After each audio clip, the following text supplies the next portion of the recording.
Students, हम पढ़ रहे थे मौलिक अधिकार के बारे में।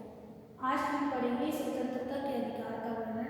मौलिक अधिकारों में आता है स्वतंत्रता के अधिकार का वर्णन संविधान के तीसरे भाग के अनुच्छेद 19 से 22 तक में किया गया है। ठीक है, अनुच्छेद 19 के अनुसार हमें 6 प्रकार की स्वतंत्रताएं दी गई है। कौन सी है वो स्वतंत्रताएं? पहली है भाषण एवं लेखन की स्वतंत्रता, शांतिपूर्वक तथा बिना शस्त्रों के इकट्ठा होने की स्वतंत्रता। तीसरी है संघ अथवा समुदाय बनाने की स्वतंत्रता, भारत के किसी भी क्षेत्र में आने जाने की स्वतंत्रता, भारत के किसी भी भाग में रहने व निवास करने की स्वतंत्रता, और जो छठी है कोई भी व्यवसाय करने, पेशा अपनाने या व्यापार करने की स्वतंत्रता। तो पहले जानते हैं भाषण एवं लेखन की स्वतंत्रता कौन सी स्वतंत्रता है। भाषण एवं लेखन की स्वतंत्रता सभी नागरिकों को भाषण देने और अपना विचार प्रकट करने की स्वतंत्रता प्रदान की गई है। वे बोलकर, लिखकर या छपवाकर अपने विचारों को प्रकट कर सकते हैं। लोकतंत्र में इस अधिकार का बहुत ही महत्व होता है, क्योंकि इसी के द्वारा जनमत का निर्माण होता है और अभिव्यक्ति होती है। परंतु इस अधिकार पर राज्य न्यायालय के अपमान, सदाचार और नैतिकता एवं राज्य की सुरक्षा आदि के आधार पर उचित प्रतिबंध लगा सकता है। ठीक है, कोई भी नागरिक इस अधिकार का प्रयोग दूसरे के अपमान के लिए नहीं कर सकता। इसे समझिए कि इस अधिकार के अंतर्गत सभी व्यक्तियों को, सभी नागरिकों को बोलकर या लिखकर अपने विचारों की अभिव्यक्ति करने का अधिकार दिया गया है और इस अधिकार का बहुत महत्व है। परंतु इस अधिकार पर जो राज्य न्यायालय है और राज्य न्यायालय के अपमान पर, सदाचार या राज्य की सुरक्षा आदि के आधार पर प्रतिबंध लगा सकता है। नेक्स्ट है शांतिपूर्वक बिना शस्त्रों के इकट्ठा होने की स्वतंत्रता। नागरिकों को बिना हथियार और शांतिपूर्ण तरीके से इकट्ठा होने, सभा करने, जुलूस निकालने की स्वतंत्रता प्रदान की गई है। वो इन सभाओं और जुलूसों के माध्यम से अपने विचार प्रकट कर सकते हैं और अपने उद्देश्य की पूर्ति के प्रयत्न भी कर सकते हैं। लेकिन राज्य इस पर भी उचित प्रतिबंध लगा सकता है। सार्वजनिक शांति और व्यवस्था, भारत की एकता और अखंडता की दृष्टि से इस पर प्रतिबंध लगाया जा सकता है। धारा 144 का लगाया जाना इस प्रकार के प्रतिबंध का एक उदाहरण है। नेक्स्ट है संघ और समुदाय बनाने की स्वतंत्रता। नागरिकों को अपने लक्ष्यों की पूर्ति के लिए संगठित होने या संघ बनाने या समुदाय बनाने की स्वतंत्रता प्रदान की गई है।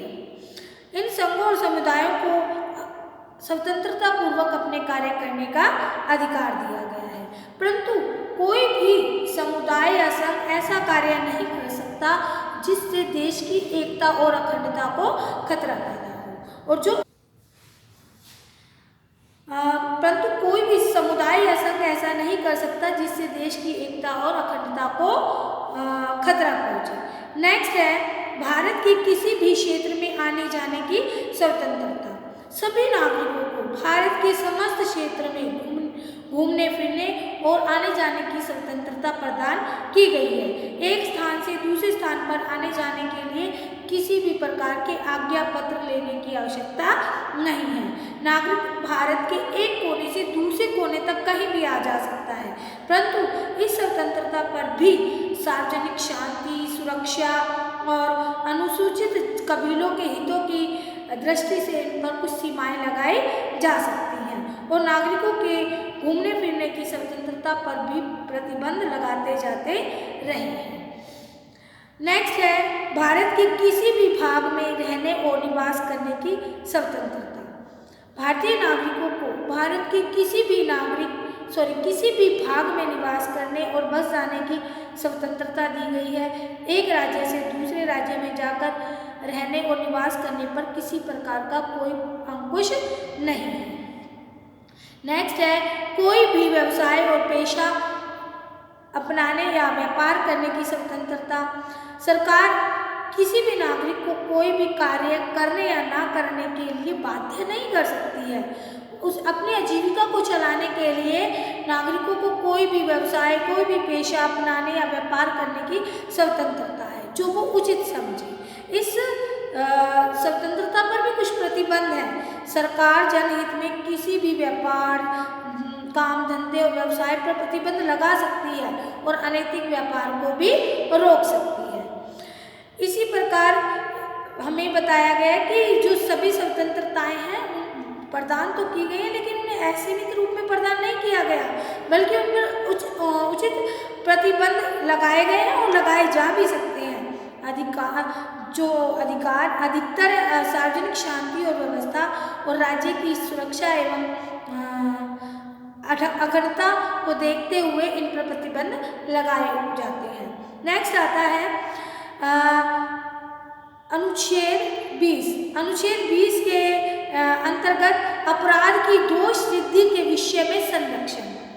अनुच्छेद 20 में कहा गया है कि किसी भी व्यक्ति को, क्या कहा गया है कि किसी भी व्यक्ति को उस समय तक अपराधी घोषित नहीं किया जा सकता जबकि उसने अपराध के विषय में लागू किसी कानून का उल्लंघन ना किया। इसे समझिए कि किसी भी व्यक्ति को उस समय तक अपराधी नहीं ठहराया जा सकता जब तक कि उसने अपराध के समय में जो कानून लागू है उसका उल्लंघन ना किया हो। इसके साथ एक अपराध के लिए व्यक्ति को एक बार ही दंड दिया जा सकता है। किसी अपराध में अभियुक्त व्यक्ति को स्वयं अपने विरुद्ध गवाही देने के लिए बाध्य नहीं किया जा सकता। अनुच्छेद 21 के अंतर्गत देखिए, अनुच्छेद 21 के अंतर्गत व्यक्तिगत स्वतंत्रता तथा जीवन की सुरक्षा का अधिकार। प्रत्येक प्रजातांत्रिक जो संवैधानिक व्यवस्था है उसमें व्यक्तिगत स्वतंत्रता का होना बहुत अनिवार्य है। ब्रिटेन में व्यक्तिगत स्वतंत्रता का आधार कानून का शासन है और भारत में व्यक्तिगत स्वतंत्रता की व्यवस्था जो की गई है अनुच्छेद 21 में की गई है। संविधान के अनुच्छेद 21 में व्यक्ति के जीवन के अधिकार को मान्यता प्रदान की गई है। इसमें कहा गया है कि किसी भी व्यक्ति को उसके जीवन तथा दैहिक स्वाधीनता से विधि द्वारा स्थापित प्रक्रिया को छोड़कर अन्य किसी प्रकार से वंचित नहीं किया जा सकता। सर्वोच्च न्यायालय ने 1997 में अपने एक महत्वपूर्ण फैसले में कहा कि जीवन के आधार में आवास का जो अधिकार है वो भी सम्मिलित है। 44वें संशोधन के द्वारा जीवन तथा व्यक्तिगत स्वतंत्रता के अधिकार को एक पवित्र अधिकार का रूप दे दिया गया। अब संकट काल में जीवन तथा व्यक्तिगत स्वतंत्रता के अधिकार को समाप्त या सीमित नहीं किया जा सकता। इस संशोधन का उद्देश्य क्या था? 1975 जैसे आपातकालीन घटनाओं की पुनरावृत्ति को रोकना है। इससे स्पष्ट हो जाता है कि अनुच्छेद 21 के अनुसार किसी भी व्यक्ति के जीवन अथवा व्यक्तिगत स्वतंत्रता का उल्लंघन केवल कानून द्वारा निर्धारित ढंग के अनुसार ही किया जा सकता है। कानून निर्धारित ढंग से तात्पर्य का मतलब है कानून द्वारा निर्धारित ढंग से तात्पर्य है कि संसद और राज्य के विधानमंडलों को व्यक्तिगत स्वतंत्रता संबंधी ऐसे कानून बनाने का पूरा अधिकार है जो संविधान के अनुच्छेद 20 और 22 के विरुद्ध न हो। आगे बात करते हैं 86वें संशोधन अधिनियम 2002 द्वारा संविधान के अनुच्छेद 21 के तुरंत पश्चात खंड 21 कै को इसमें जोड़ा गया। इसमें शिक्षा के अधिकार को मौलिक अधिकार में घोषित कर दिया गया था।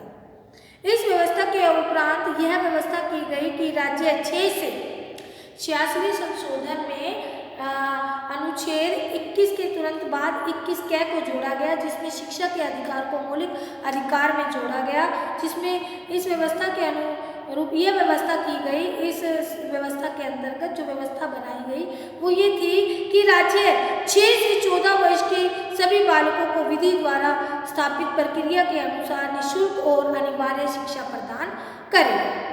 इसके साथ ही यह भी व्यवस्था की गई कि जो बच्चों के माता पिता हैं और उनके अभिभावकों का भी ये कर्तव्य होगा कि वो अपने बच्चों के लिए उचित सुविधाओं के अवसर उपलब्ध करवाएं, जिसके परिणाम स्वरूप बच्चे शिक्षा प्राप्त कर सकें। नेक्स्ट आता है बंदीकरण की अवस्था में संरक्षण का अधिकार, अनुच्छेद 22।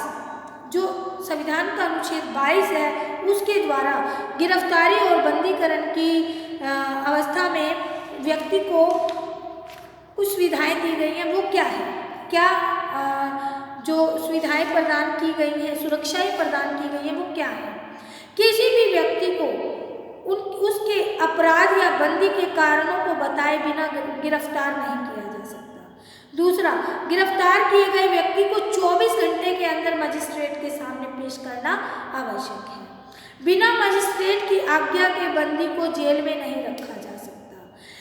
बंदी को कानूनी सलाह प्राप्त करने का पूरा अधिकार है, परंतु इस अनुच्छेद में ये भी व्यवस्था की गई है कि जो ये अनुच्छेद है ये 2 प्रकार के व्यक्तियों पर लागू नहीं होगा।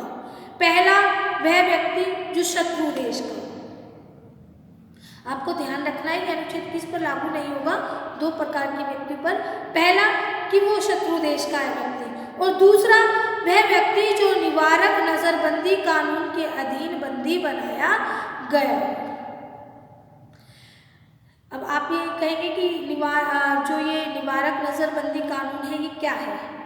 निवारक नजरबंदी कानून सबसे पहले 1950 में, फिर 1951-54 में, 1957 में, 1960 में, 1963 में तथा 1969 में पास किया गया। इस कानून के बारे में जो भारतीय संविधान की धारा है, इस पर संविधान की इस आधार पर आलोचना की गई थी कि यह व्यक्तिगत स्वतंत्रता पर एक बहुत बड़ा प्रतिबंध है। निवारक नजरबंदी का क्या अर्थ है? हमें इसकी कोई स्पष्ट व्याख्या नहीं मिली है। साधारणतः इसका जो उद्देश्य है किसी व्यक्ति द्वारा किए गए अपराध पर दंड देना नहीं, बल्कि उसे ऐसा करने से पहले ऐसा अपराध करने से पहले रोक देने के लिए जेल में बंद करना है। यह पूर्व अधिकार उपाय कहलाता है।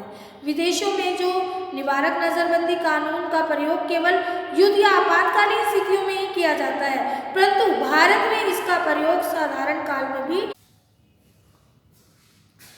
निवारक नजरबंदी के संबंध में 44वें संशोधन के द्वारा व्यवस्थाएं की गई। कौन सी थी वो? पहला कि नजरबंदी का मामला 2 महीने के अंदर सलाहकार मंडल के पास जाना आवश्यक है। दूसरा, सलाहकार मंडल का गठन उच्च न्यायालय के मुख्य न्यायाधीश द्वारा किया जाएगा। तीसरा, सलाहकार मंडल का अध्यक्ष उच्च न्यायालय का वर्तमान न्यायाधीश होगा, और लेकिन उसके अन्य सदस्य वर्तमान अथवा सेवानिवृत्त न्यायाधीश भी हो सकते हैं। और आखिरी है, नज़रबंद किए गए व्यक्ति को शीघ्र से शीघ्र उसकी नज़रबंदी का कारण बताया जाए। यानी कि जो निवारक नज़रबंदी कानून है कि व्यक्ति को कोई अपराध करने से पहले उसे जेल में बंद कर देना, ताकि वो अपराध ना कर पाए। विदेशों में ये किसी खास परिस्थितियों में ही लागू होता है, लेकिन भारत में ये साधारणतः लागू होता है। इसमें संविधान में जो व्यवस्थाएं की गई है कि नज़रबंदी का मामला 2 महीने के अंदर सलाहकार मंडल के पास जाना आवश्यक है, और सलाहकार मंडल का जो गठन है वो उच्च न्यायालय का न्यायाधीश करेगा, मुख्य न्यायाधीश करेगा, और सलाह मंडल का जो अध्यक्ष होगा उच्च न्यायालय का वर्तमान न्यायाधीश होगा, और बाकी जो है अन्य सदस्य वो सेवानिवृत्त भी हो सकते हैं या वर्तमान भी हो सकते हैं, न्यायाधीश भी हो सकते हैं। और सबसे खास बात यह है कि नज़रबंद किए गए व्यक्ति को उसको बंद करने का कारण, नज़रबंदी का कारण भी बताना होगा। आई होप आज का टॉपिक आपको अच्छी तरह से समझ में आया होगा। आप केयरफुली अपनी बुक से रीड करना। Okay, thank you.